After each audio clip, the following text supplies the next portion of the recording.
Bienvenue dans cette vidéo, nous allons voir ensemble les paramètres et les arguments en JavaScript, donc pour les fonctions en JavaScript.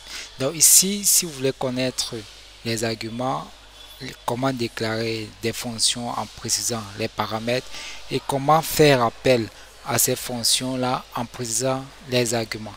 Donc il faut ici comprendre que les paramètres sont des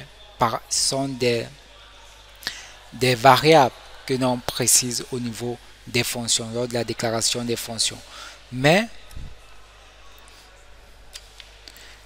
au niveau de la déclaration des fonctions. Maintenant, les arguments sont des valeurs qu'on précise, qu'on impose, qu'on met au niveau de l'appellation de chaque fonction.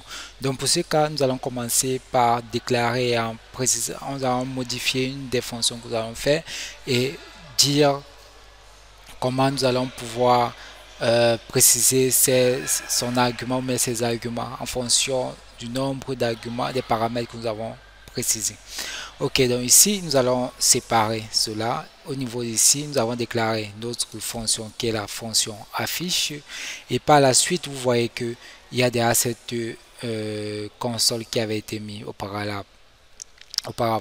Donc ici, si rafraîchir, vous allez voir, on dit bonjour le monde. Ok, donc là, on voit que cela fonctionne. Et si je reviens, maintenant, nous allons déclarer notre paramètre. Un ou deux paramètres. Donc ici, nous allons déclarer deux paramètres pour que vous puissiez voir clairement. Donc ici, je vais déclarer comme paramètre non. Ok, là, j'ai déclaré mon premier paramètre. Ok, donc ici, maintenant, je vais modifier ceci de telle façon qu'on utilise plutôt les backticks parce que je l'aime bien utiliser depuis la version avec USX. Donc ici, je vais dire ici bonjour suivi du nom qu'on a passé au niveau du paramètre ci. C'est ça qu'on va mettre non à ce niveau-ci. Et par la suite, je vais créer encore un autre paramètre. Donc ici, pour créer un autre paramètre au niveau de notre fonction, c'est pas juste par la virgule. En précisant h, ça c'est un autre paramètre. Ok. Donc ici, je vais maintenant dire que par la suite, vous avez, je mets l'affichage sur mon paramètre et par la suite je mets 1. Donc vous avez en fonction du paramètre. Ok, si on laisse ainsi, nous avons à déclarer notre fonction en précisant les paramètres. Ok, donc ici maintenant qu'est-ce qu'on va faire? Si on rafraîchit, vous allez voir que ça va mettre on effet sur les places en question. Ici vous voyez on effet. Pourquoi on effet? Parce que ici au niveau de notre fonction, nous n'avons pas mis les valeurs qui font référence à ceci pour qu'on puisse les renseigner ici. Et comme on n'a pas mis les valeurs et cela a été déclaré, c'est considéré comme une déclaration de variable. Et ici, en appelant, ça veut dire qu'on n'a pas précisé, donc c'est considéré comme en effet, donc on n'a pas précisé des valeurs. Ok. Maintenant ici, je peux mettre comme valeur dans une chaîne de caractères. Ici, je mets ici Steve. Par la suite, qu'est-ce que je fais? Donc ici, ça prend deux paramètres. Donc si j'enregistre simplement comme ça va mettre le nom ici. Et ici, ça va mettre on effet. On va voir le résultat. Ok, vous pouvez voir là que ça fait exactement comme ce qu'on a dit. Là, j'ajoute séparé par une virgule et je mets l'âge qui est 14. Ok, maintenant, si rafraîchi, vous voyez qu'on met Steve, bonjour Steve, vous avez 14 ans. Ok, maintenant ici, si je veux mettre une valeur par défaut, ici, on a la possibilité de mettre une valeur ici qui est là par défaut. De telle façon que si on ne renseigne pas, cela va être utilisé par défaut. Donc si j'enregistre cela et je rafraîchis, ça ne va pas changer. Pourquoi? Parce que on a renseigné la valeur. Donc comme on a renseigné la valeur, ce sera au-dessus de ce que nous avons mis ici par défaut. Donc si je veux que ça s'affiche, je viens ici, j'enregistre et je viens et je rafraîchis et on voit bien ici là que ça met bonjour Steve, vous avez 18 ans. On voit bien que si on ne renseigne pas cette valeur à ce niveau-ci, là, ça va prendre la valeur qu'on a mis ici par défaut. Donc, ça, c'est considéré par une valeur par défaut. Ok, il faut comprendre ici que on ne peut pas mettre une valeur ici par défaut. Et il faut comprendre ici qu'on peut aussi mettre une valeur, autant pour moi, par défaut ici. Je pourrais mettre une valeur ici, peut-être vide, de telle façon que si je ne renseigne pas, comme ceci, ça va se mettre une place vide ici. Vous voyez? Ok, donc ici, je pourrais mettre une valeur par défaut.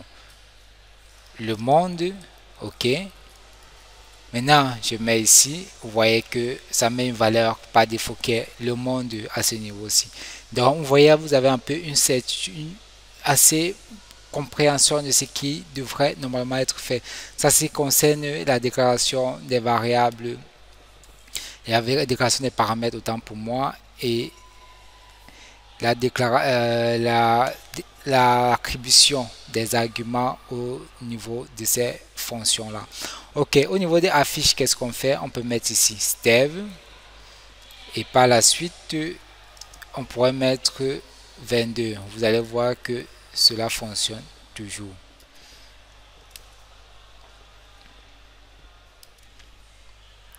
Ok, donc ici, ce que nous allons maintenant faire, c'est quoi? Nous allons voir comment déclarer une autre fonction avec une possibilité de faire un retour. Donc, on va prendre un exemple ici. On va effacer ceci et on va faire déclaration d'une fonction dans laquelle il va faire une sorte d'addition en précisant les paramètres. Donc ici, addition. Et là, maintenant, cette déclaration de fonction, qu'est-ce que je fais? Ici, je vais dire que là, il va prendre A. Donc, la première valeur, c'est A. Et ensuite, la deuxième valeur, c'est B. Et par la suite, j'ouvre les guillemets et je dis que je vais retourner. Ceci doit retourner le résultat. Cela va se faire avec ce symbole, ce syntaxe, ceci retourne A plus B. Vous voyez maintenant, cette fonction effectue une tâche uniquement précise qui fait l'addition entre les deux nombres passant en paramètres et ça me renvoie le résultat avec return. Donc, qu'est-ce qu'on va faire maintenant? On va décider de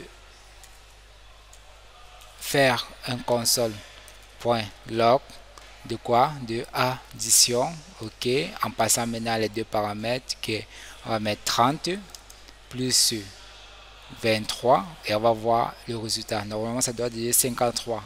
Ok, en faisant ce return-ci, ça renvoie le résultat et je décide de l'afficher avec console.log au niveau de la console de mon navigateur. Ok, mais là, je rafraîchis. Ça me donne bien 53. Maintenant, je pourrais faire en sorte de l'affecter au niveau d'une variable. Donc ici, je peux déclarer une autre variable const et c'est que ça va pas changer. Si c'est que ça va plus changer, là, je peux décider de rester avec const et je dis ici, résulte. Et là, je mets ceci. Donc, l'addition entre les deux nombres et à l'intérieur, par la suite, je mets résultat. Vous voyez, donc ceci, ça va affecter et ça va donner le résultat ici. Ok. Là, je rafraîchis, on va voir bien, c'est tout le même résultat. Donc ici, si je change, je peux décider de changer. Je mets ici 44. Qu'est-ce que ça va faire? Ouais, ça donne 67. Ok. Là, ici, nous avons fait une autre fonction d'addition. On peut décider de faire une autre fonction qui peut être une fonction de multiplication. On peut le faire, fonction de multiplication. Là, je déclare multiplication entre deux nombres qui est A et B. Ok. Et là, je décide maintenant de faire un return. Donc, c'est-à-dire qu'il va me retourner le résultat entre A plus A fois B. Ok. Là, décide de faire plutôt la multiplication et je décide d'utiliser ça. On va prendre un exemple. Entre 10 fois 11, on va voir le résultat. Ok. Là, on voit bien que le résultat donne 110. Donc ici, nous avons à faire notre fonction. Nous avons à peu près compris le mécanisme entre les fonctions avec paramètres, avec en précisant possibilité de faire appel en précisant les arguments qui sont des valeurs qui sera remplacé à chacun des éléments prévus entre les paramètres de la fonction lors de la déclaration et la possibilité de faire un return pour retourner le résultat par rapport à la tâche qui est censée faire. Donc ici c'est l'addition, ici c'est la multiplication, ça peut être autre chose. Ceci correspond à ce qu'il était censé faire habituellement. Ok. Donc, nous allons voir par la suite pour continuer avec notre formation.